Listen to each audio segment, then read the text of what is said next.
Designate the amendment. Amendment number 85, printed in Part B of House Report number 118-272, offered by Mr. Biggs of Arizona. Pursuant to House Resolution 864, the gentleman from Arizona, Mr. Biggs, and a member opposed each will control 5 minutes. The chair recognizes the gentleman from Arizona. Thanks, Mr. Chairman. I rise to speak in support of my amendment, which will prohibit the Department of Health and Human Services from making any voluntary contributions to the World Health Organization. The World Health Organization failed the world and America with its response to COVID-19 and has continued to fail the world and the U.S. The WHO helped perpetuate the Chinese government's wholly inaccurate claims and even praised their handling of the outbreak. The WHO director applauded President Xi's very rare leadership and China's transparency. The WHO was complicit in its deception, willfully accepting what China had claimed and spread to the rest of the world, instead of doing its job and verifying the claims that were made. Further, in 2021, the WHO dismissed the COVID lab leak theory as, quote, being extremely unlikely, close quote, after a visit to China. The WHO even returned from that trip with a theory that the virus was transmitted to humans through frozen food, which was an absurd claim. Then in 2022, 2 years after the COVID, the WHO changed its tune and recommended more investigation into the lab leak theory. The same theory that it had so eagerly dismissed as a conspiracy theory because President Trump suspected what was going on back in 2020. But it turns out President Trump was right to withdraw funding from the World Health Organization. In addition, the World Health Organization has allowed North Korea to sit on its executive board. North Korea lacks any qualification to justify its seat on the board. North Korea lacks any sort of transparency in its management of the COVID-19 outbreak. North Korea's track record of responses to public health issues raises significant concerns that it is able to participate in the WHO's decision-making process. How is it that North Korea, a country that has a well-documented history of human rights abuses and atrocities, is allowed to sit on the World Health Organization's executive board, an executive board that sets and enforces the organization's agenda and policy? The human rights record of North Korea is often considered one of the worst in the world, and I'll reserve. The gentleman from Arizona reserves the balance of his time. For what purpose does the gentlelady from Connecticut seek recognition? Mr. Chair, I claim the time in opposition. The gentlelady from Connecticut is recognized for 5 minutes. I rise to claim time in opposition to this amendment.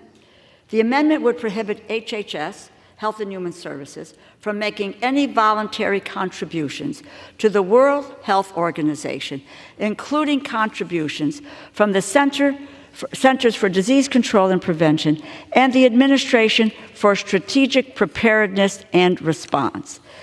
WHO, the World Health Organization, is an indispensable partner for CDC and the Administration for Strategic Preparedness and Response to effectively achieve their missions of protecting America from health, safety, security threats, both foreign and domestic. The World Health Organization sets health norms and standards for its 194 member states, for everyday public health concerns, as well as crises and public health emergencies. Without collaboration with WHO, CDC and the United States would have limited means by which to inform and influence those global norms. As a UN organization, the World Health Organization has access to geographies and populations that may be difficult for our CDC, the Center for Disease Control and Prevention, and other bilateral public health agencies to reach, and therefore filling critical needs around the world to address public health threats at their source in a way no other organization can. CDC uses all the tools at its disposal, including sharing technical expertise, deploying emergency responders to ensure that its resources at the WHO are working to achieve CDC's core mission. The Center for Disease Control and Prevention works with the World Health Organization to address ongoing public health threats and priorities, including polio eradication, routine immunizations, and immunization system strengthening, pandemic, seasonal, and avian influenza, and building foundational public health capacities at the country level to strengthen global health security. In addition, I might add that the Administration for Strategic Preparedness and Response, ASPR, has an agreement with the World Health Organization to provide smallpox vaccine to respond to an outbreak should one occur. This amendment could jeopardize the containment of an outbreak and therefore the health security of the United States.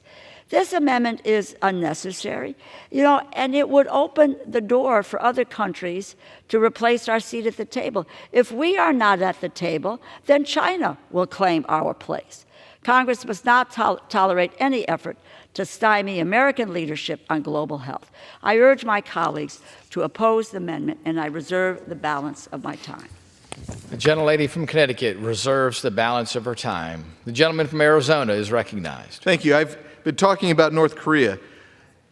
At the same time that we put North Korea on the board, you see North Korea on the executive board of the WHO, Taiwan is excluded. Why? Because China isolates Taiwan.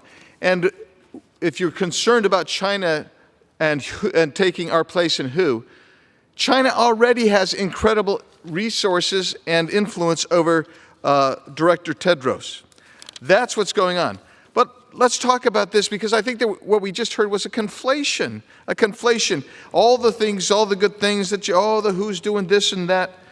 Guess what? We paid mandatory fees with them of $200 million last in 2021. And in the 2021 report to Congress, the excess amount, or the voluntary amount, was $99 million.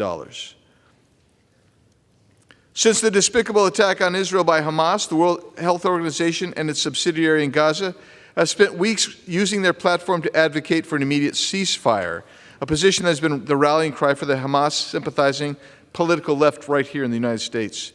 On October 18th, the Twitter account for the WHO in occupied Palestinian territory, in other words, in Gaza, issued a statement on the explosion in the parking lot of the Ali Arab Hospital, which turned out to be bogus.